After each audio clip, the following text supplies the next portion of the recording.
Grace and peace, joy chasers. Once again, it's Dr. Naima Johnston Bush. So bring out the song in me, crescendos past tragedies, and while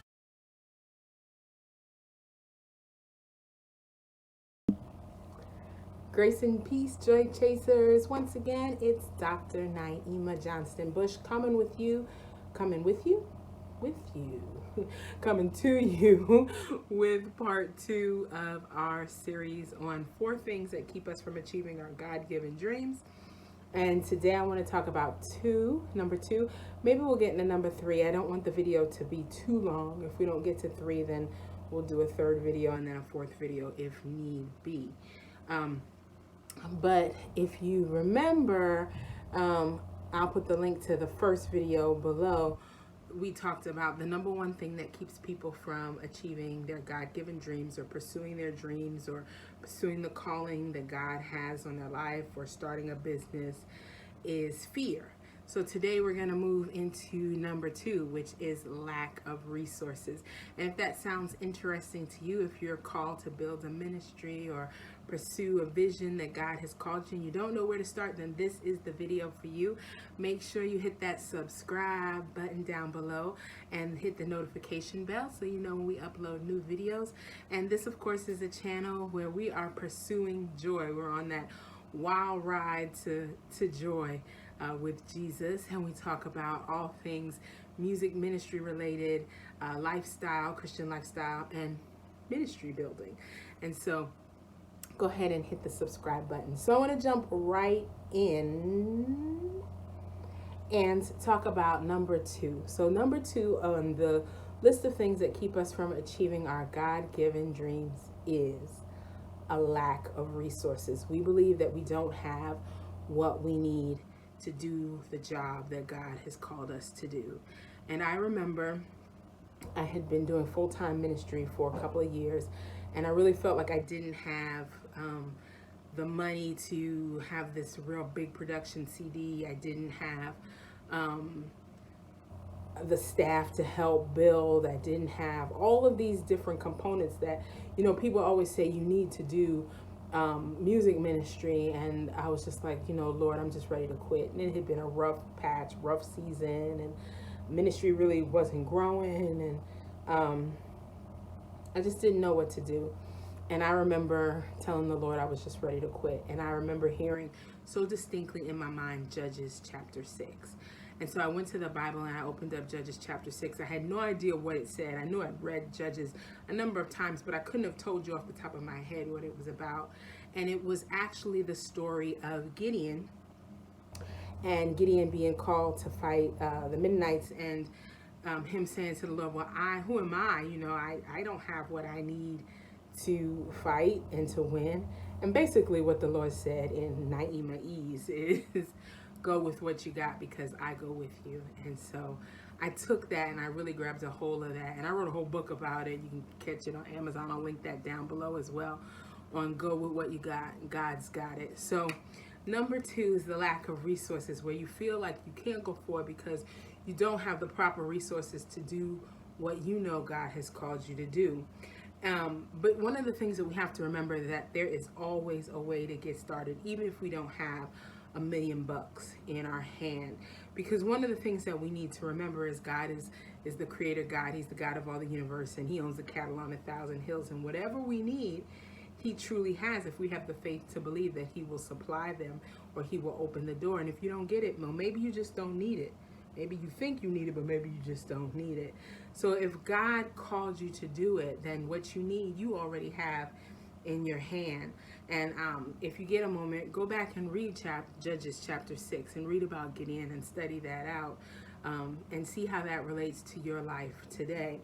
There's one simple fact that actually cannot be denied, and that is that when you're facing a lack of resources to move forward in your God-given dreams, someone somewhere who has what you need to do what God has called you to do.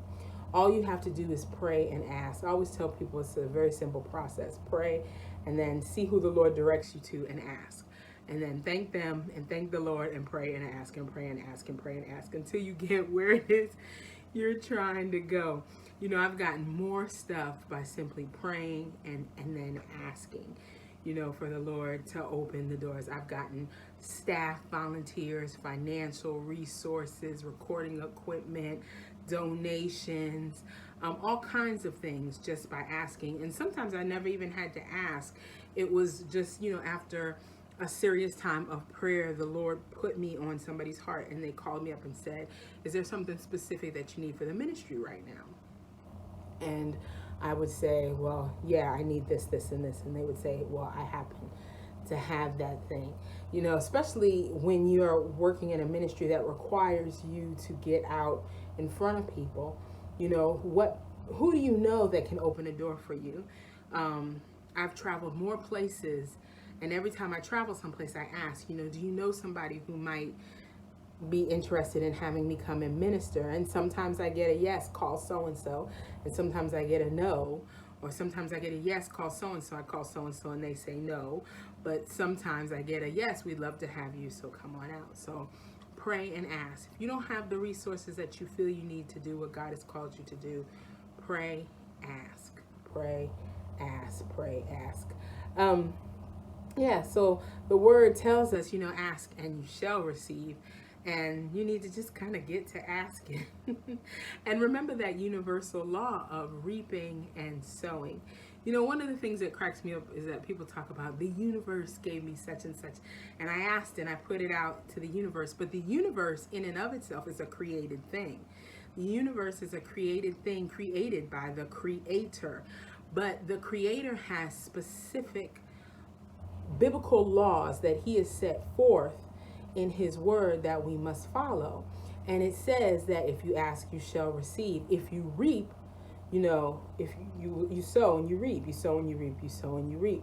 And so you have to be constantly sowing so that you can reap a harvest. So as you are asking, ask yourself, ask the Lord to show you, what do you have in your hand that you can use to bless somebody else? How can you make somebody else's vision or dreams come true? How can you support somebody else? And not that you want to do it because you're trying to get somewhere. You do it because you're a Christian and God has called you to help build the kingdom. And you know you could be the answer to someone's prayer. It's as simple as that. You could be the answer to someone's prayer. And so if you can do that, then do that. You reap what you sow. So reap and sow, reap and sow, reap and sow. You have to remember that's a universal law in God's word. So I want to tell you one quick story, and then I want to challenge you to just do a couple of things really quickly. I remember one time, and this is a real small thing, I needed a video camera. It was when YouTube was starting to get really big, and it's only been in the last year that I really tried to focus on my YouTube channel, but I've had a YouTube channel for, I don't know, 10, 11 years, and I never really did anything with it. You know, I'd pop up a video here and there whenever I did something, but I had decided at that moment in time I was going to do some serious video, and I didn't have that was before smartphones, and I'll tell you how old I am, that was before smartphones were a big deal. And you know, I think I had a BlackBerry. I'm pretty sure it was a BlackBerry. And I remember I was like, I need a video camera. Actually, I was gonna make these videos about my dog, and I was like, I need a video camera. And I put it out on Facebook. I said, you know, does anyone have a video camera that they're not using that they could perhaps sell to me or give to me that I can use for the ministry? And within 24 hours, I got a message. And the funny thing is, I got a message from somebody I hadn't seen in maybe 15 years. Somebody I had went to college with, and I hadn't seen them in years. And they were like, I have a spare video camera. Can I send it to you? And she sent it to me, and I used it for a little bit. And then the phones developed so rapidly, I didn't need it anymore. But ask. You never know who has what you need. And this person who sent this camera to me, she wasn't a Christian. she wouldn't define herself necessarily as a Christian. So you never know who God has. He always has a ram in the bush. You never know what's in the bush for you. So I want you to ask yourself, get yourself some paper, and answer these following questions. What are your biggest needs to get started? I mean, when you think about, this is the vision that God has given me, what things do I need to actually get started pursuing this dream, pursuing this vision? Even if it's like time, I need more time, because you're going to ask the Lord for some direction on how to make more time. So, what are the biggest needs that you have to get started? That's the first question. The second question is, who can you ask for assistance? Who do you already know that you can ask to help you out? Go ahead and make a list of those people, because you're going to come back to that list when you need those things that you think you need to do what it is you feel God has called you to do. And then select a concrete date on when you'll ask them for that thing you need. So if you're trying to form a prayer team, which I always recommend should be one of the first things that you do when God has called you to build something, you should get a prayer team in place and then an advisory board in place. But that's a whole nother topic. Then you should make a list. These are the people that I want on my prayer team. When am I going to get a newsletter out to them? A list of things that I need, for them to pray about. So I feel like I need, $1,000. Well, that ain't nothing to the Lord.